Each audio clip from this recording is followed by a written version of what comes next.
We begin today's show in Chicago. On Tuesday, President Trump said, quote, "We're going in," when asked about federal troop deployments to Chicago and Baltimore. He repeatedly called both cities a hellhole. There's no place in the world, including you can go to Afghanistan, you can go to places that you would think of. They don't even come close to this. Chicago is a hellhole right now. Baltimore is a hellhole right now. Parts of Los Angeles are terrible. Made your mind up on Chicago, though? Well, we're going in. I didn't say when. We're going in. This comes as a federal judge ruled the Trump administration broke the law when deploying the National Guard to Los Angeles to quell protests against immigration raids. U.S. District Judge Charles Breyer, the brother of retired Justice Breyer, raised concerns the deployments are, quote, "creating a national police force with the president as its chief," unquote. Yesterday, Illinois Governor J.B. Pritzker was joined by Chicago officials when he reiterated his opposition to federal troops in Chicago. In the coming days, we expect to see what has played out in Los Angeles and Washington, D.C., to happen here in Chicago. First, Donald Trump is positioning armed federal agents and staging military vehicles on federal property, such as the Great Lakes Naval Base. Second, unidentifiable agents in unmarked vehicles with masks are planning to raid Latino communities and say they're targeting violent criminals. As we saw in Los Angeles, a very, very small percentage of the individuals they will target will be violent criminals. Instead, you're likely to see videos of them hauling away mothers and fathers, traveling to work or picking up their kids from school. Sometimes they will detain, handcuff, and haul away children. Third, as lawful citizens exercise their First Amendment rights, Trump and his team will be looking for any excuse to put active duty military on our streets, supposedly to protect ICE. We have reason to believe that the Trump administration has already begun staging the Texas National Guard for deployment in Illinois.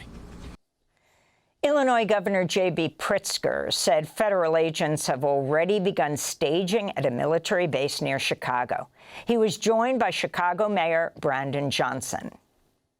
Instead of using militarized ICE agents to terrify our communities here in Chicago, instead of sending in Border Patrol to our city to detain mothers and fathers who have called Chicago their home for decades, working class people who pay their taxes and make our communities stronger, they should direct those resources to taking down gun traffickers so that we can finally put a stop to the violence.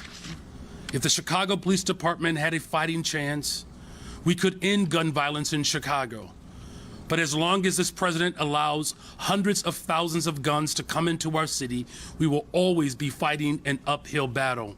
For more, we're joined in Washington, D.C. by Democratic Illinois Congressmember Jesús Chuy Garcia, who represents Chicago. Welcome back to Democracy Now!, Congressmember. So can you first respond to what is happening? How advanced are the troop deployments to your city? And what's your message to President Trump? Good morning, Amy and Juan. Glad to join you. Unfortunately, we don't have a whole lot of information about the deployment of both federal agents or how many of them will be deployed. And then, of course, the even greater fear that the National Guard would be deployed. We get little bits and pieces of information, including a tip that Texas National Guard elements might be used in the mobilization. But clearly, this is not about public safety and it's not about law and order. It's a show of force meant to intimidate, to create fear, and send troops to occupy cities because people in those cities largely and overwhelmingly oppose Donald Trump and his policies. That's really what's behind this, as well, of course, course, is creating distractions from the Epstein files. There's great fear in the White House that there could be implications for the administration. I think the California redistricting response to the illegal blatant gerrymandering in Texas, and the fact that we hosted much of the Texas delegation, and of course the DC mobilization, militarization that also rejects Trump. And as we saw this weekend on Labor Day, on Monday, there have been protests against the Trump policies all over the nation, and those will continue. That's what this is all about, distracting from the fact that the cost of living continues to rise and that people are hurting, and that no legislation has been introduced, no policies have been rolled out seeking to control the cost of living and provide relief to the American people. And Congressman, I wanted to ask you on Labor Day. I was at the march that was held where you spoke in Chicago, and many of the immigrant rights activists there were telling me that the people that they're in contact with in their communities, many of them are staying home from work or keeping their kids out of school because of all of these the word that is spreading about this upcoming raids.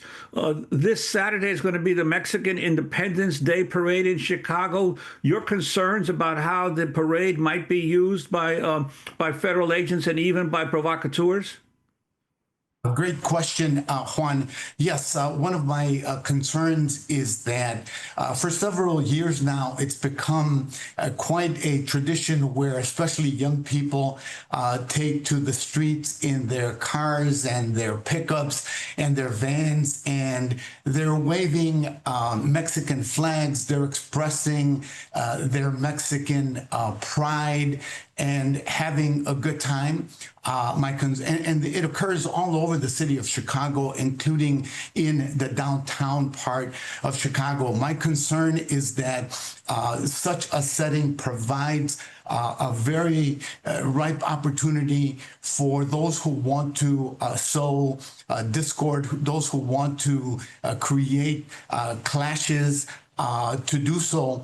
And of course, there is also a grave concern on my part that this announcement of federal agents and the mobilization of the Guard comes on the eve of that celebration, which is an annual affair. And for example, 26th Street in the Little Village community where I live hosts perhaps the largest Mexican Independence Day parade in the country, where up to 250,000 people have assembled to enjoy this wonderful celebration. And of course, there is concern and fear that these events commemorating Mexican independence will be used to repress, to intimidate, and to try to create clashes so that there's imagery of people fighting with the federal agents, with local police, certainly with National Guard if they were to be deployed. So these are among the concerns that we have, and it certainly seems that they are timed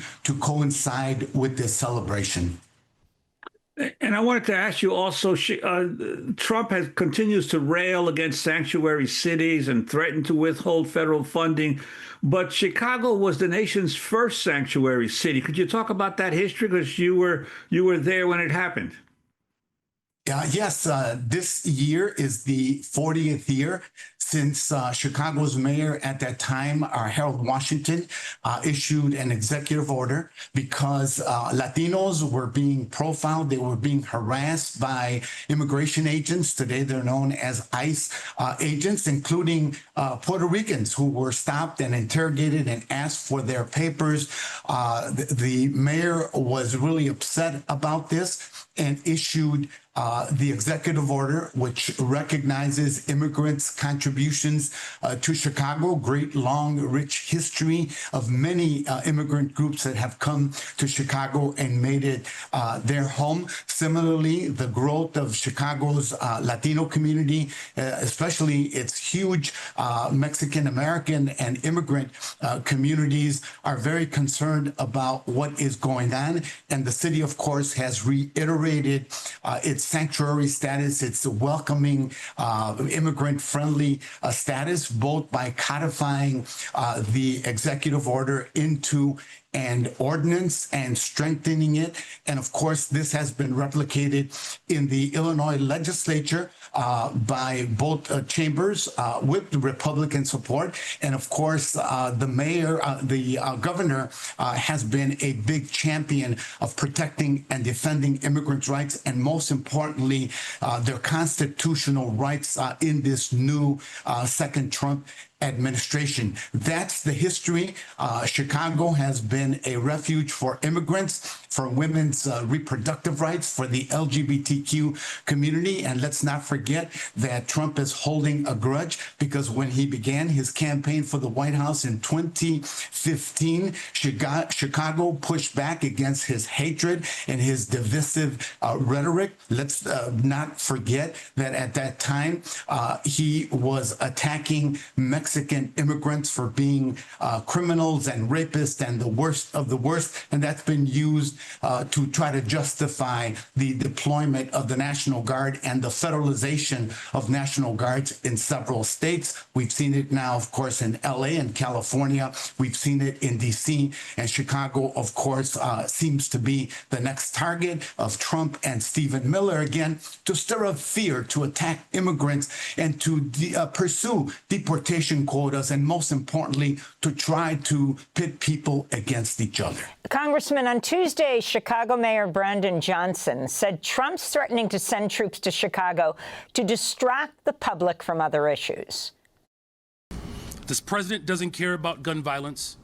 He just wants his own secret police force that will do publicity stunts whenever his poll numbers are sinking, whenever his jobs report shows a stagnating economy, whenever he needs another distraction from his failures. That's what this is about. So 2 quick questions. He's talking about Chicago being the distraction for Trump.